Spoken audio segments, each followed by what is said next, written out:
写信 email 的好处就是可以先沉淀，而且呢，读的人可以在信中不会马上陷入马上错误的反应，但是呢，不能够及时回应，不能马上沟通是一个缺点。补足的方式呢，就是用写信来约当面来谈，是比较好的沟通方式。第8，打动对方的心，而非断言其非。最容易引起对方防卫心，就是毫不留情指出他做错了，你就是这里错了。但是当他一听到之后，他马上防卫的心就起来。所以比较好的方式是什么呢？不要单刀直入，从旁切入，先赢得对方信任，而且不要让对方马上产生戒心。你可以用故事、用比喻、用发生在别人的事情上，是很好的例子。圣经当中，大部分人上帝说你错了，大部分人都说我没错。大部分在圣经当中，上帝出现对这个人说你有罪，但是很多人回应是我没有罪。可是只有一个人叫做大卫，大卫呢，他杀死了这个拿伯，占据了他葡萄园，而且呢还抢了他的妻子拔示巴。可是呢，当这个先知拿单来指出大卫，他就讲了一个故事，一个例子。说一个人他去占了人家的财产，这样的人可不可恶？大卫说非常的可恶，灰熊会空哦。说这样的人该不该死？大卫说他该死呀。然后呢，拿单就说这个人就是你。大卫一听，什么是我？但是呢，大卫他没有因为他的错误已经被显出来，所以他就马上认错认罪。所以呢，他也在那认错认罪当中，他写下诗篇51篇悔改的认罪诗。所以上帝因为他的马上的认罪，马上的认错，上帝再次的喜悦他，这是非常好的一种方式。所以如果拿单他一进去，报告国王，你错了，你糟糕了，这个拿单就跟其他先知一样被拖出去砍头。可是呢，拿单先进来讲一个故事给国王听，听完之后呢，这个人就是你。听完之后呢，大卫不敢砍他的头，因为知道他自己。他的完全被拿单抓住注意，所以你要帮助别人去解下他的防卫心，你要先引起得着他的注意力，越多打动对方的心，越少断言他的不对，越能够沟通。重点是你要爱心，爱心，爱心，得着他的心，才说诚实话。你的爱心还不够的时候，你讲出了诚实话，对方却不能改变。第9，要清楚的清楚沟通，避免误解。很多冲突恶化就是误会，所以说的内容可能是说真的有这样的事情，而且也很恰当，但是因为措辞不够谨慎，会让人曲解意思，会变成反击。所以沟通不可能完全，但是呢，要能使人了解所说，不要让人你越说越描越黑。所以你既然要说要解释，你的目的要让对方懂，不要讲一讲说你就鲁呢，不要讲啊啦，结果呢，本来是这个 A 的问题，变成你跟他之间的冲突 B 的问题，连自己都拖下水去。所以沟通的时候要酌量用语，避免用这些模糊不准确或是让人误解的事情。好像什么，好像可能是什么，差不多就是这个样子。这些都是模糊不清楚。你要非常明确。第10，先计划好要说什么，因为呢，计划呢事先说，当我们事先计划的时候是非常有帮助的。箴言14章说，谋善的必得慈爱和诚实。所以当你要去谋善，就是在你要去做之前，你先想，先计划，先计谋。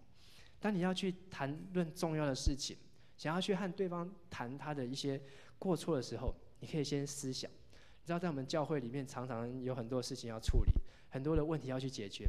这些教会的长老们，他们为了这个事情，他们可能要开会至少1个钟头，或是甚至到2个钟头，然后大家都去想各种可能，轮流想，然后想出各种意见，到最后应该不会再有任何的问题了，才把这个问题决定好，我们就照这个方法去做看。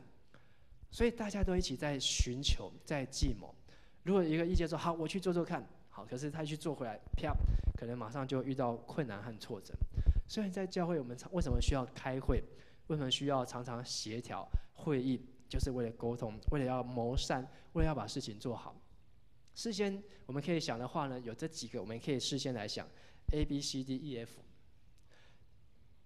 这个问题在谈的主要的问题是什么？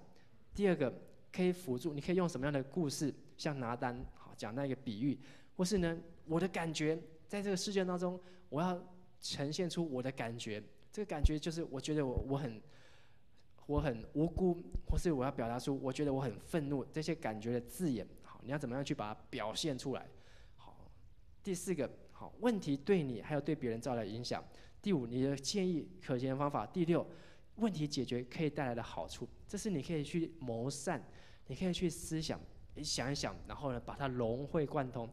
当你和对方去谈，或是去谈判的时候，会成为你很好的帮助。我觉得这个学下来之后，你就可以准备去考律师，或是去考这个检察官，哈，因为这个里面真的是非常多的这个有实际的原则，可以去帮助人。再来，你要用仁慈、清楚、有建设性的字眼，还有学习一个好的开场白。然后呢，请求比通知更不具威胁性。好，可以请你能不能够好，就是好，或是说你要这样子，好，你就是要这样子，好，这样子语气听起来之后就有差别。还有不要期待对方会完全照我们的回应，我们还要给自己、给对方都有一些的弹性。然后呢，可以找朋友来做这样的练习。好，这些呢事情可能离我们还有一点距离，但是如果你在商场，你在谈判，或是呢你在进入在这个跟人家争吵当中，化解这个纠纷，你可以如果你真的下定决心，这些虽然不是重点的重点，好，真的可以帮助我们去改善我们的关系。第11，用我来开头陈述。陈述呢，就是向人透露有关我们的讯息 （message）， 不是用来攻击对方。所以在我的开头的典型的陈述句子，就是当你等等等等的时候，我觉得等等等，因为这个事情以至于我会有这样子。譬如说，当你讲话很大声的时候，我觉得很不舒服，因为会让我想起来小时候，我的爸爸妈妈常常就这样大吵大闹。所以以至于我觉得我不希望现在跟你这样大声来讲话。有时候在沟通的时候，你需要去做这样一个练习，好，因为你看牧师连这样讲都不是能够把它讲得很顺、很流畅，更何况当你在跟人家沟通、跟人家在谈判重要事情的时候，这些句子如果你平常没有练习，你在真正在谈判的时候你是不敢用出来的。可是你私底下，当你这样的时候，我觉得这样子。因为你做这些事情的时候，会以至于我变成我现在这样的反应，好像这个造句，好像这样的例子，你把这样的例子能够常常运用出来，当你真正在面对冲突、解决问题的时候，你就能够很快来运用得上。还有我的开头可以达到3个目的：第一个就是告诉他你的行为影响到我；第二个告诉他说你做的这个事情，他做的这个事情你很在意；第3个可以去了解，让对方了解这个事情。对我来讲非常的重要，所以必须要让对方知道。所以当对方越了解你的考虑跟你造成的影响，就越有动机，对方也越有意愿跟你一起来处理问题。这是第11，学习用我来开头的陈述。第12，要客观。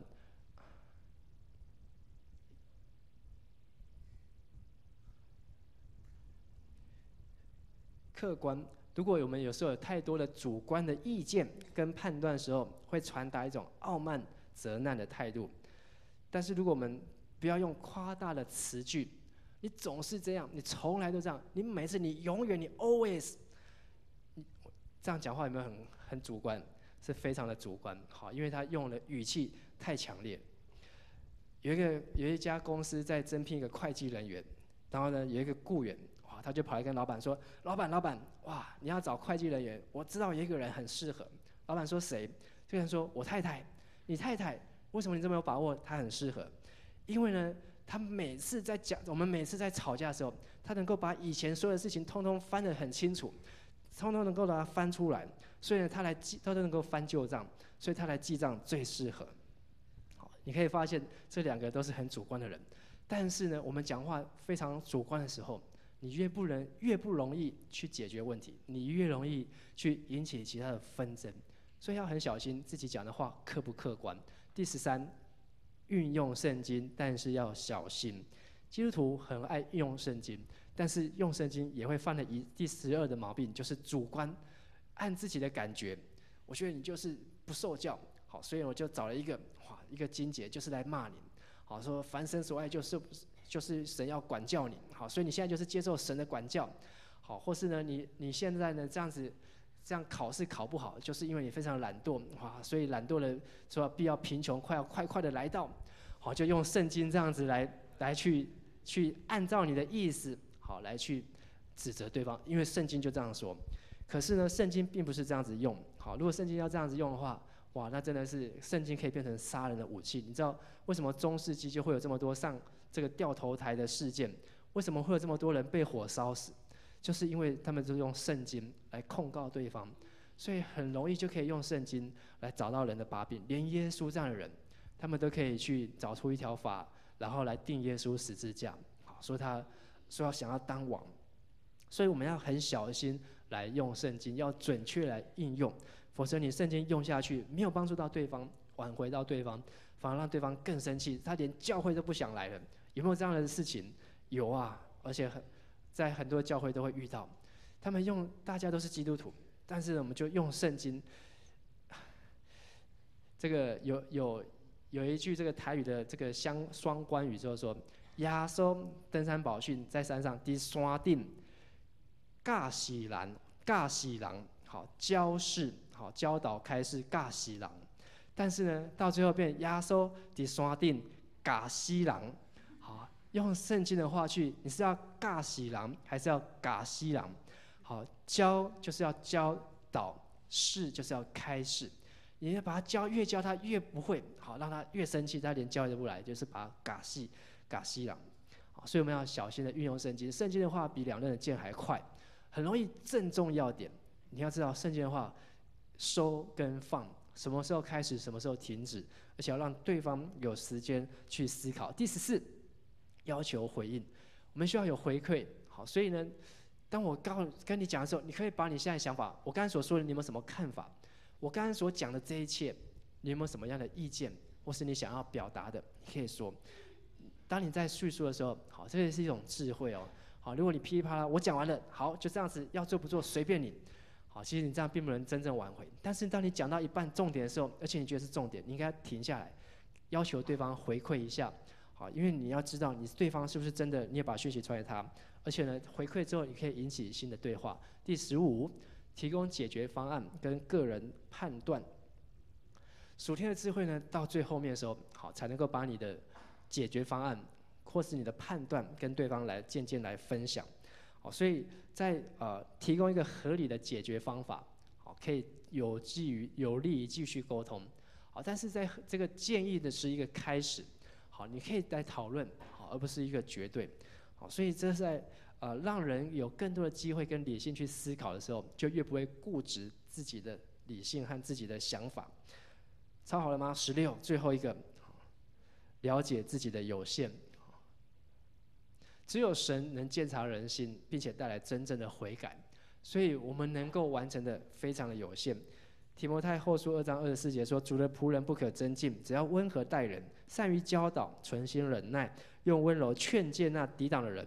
或者神就给这些人悔改的心，可以明白真道，叫这些被魔鬼掳去的可以醒悟过来，脱离他们的网罗。”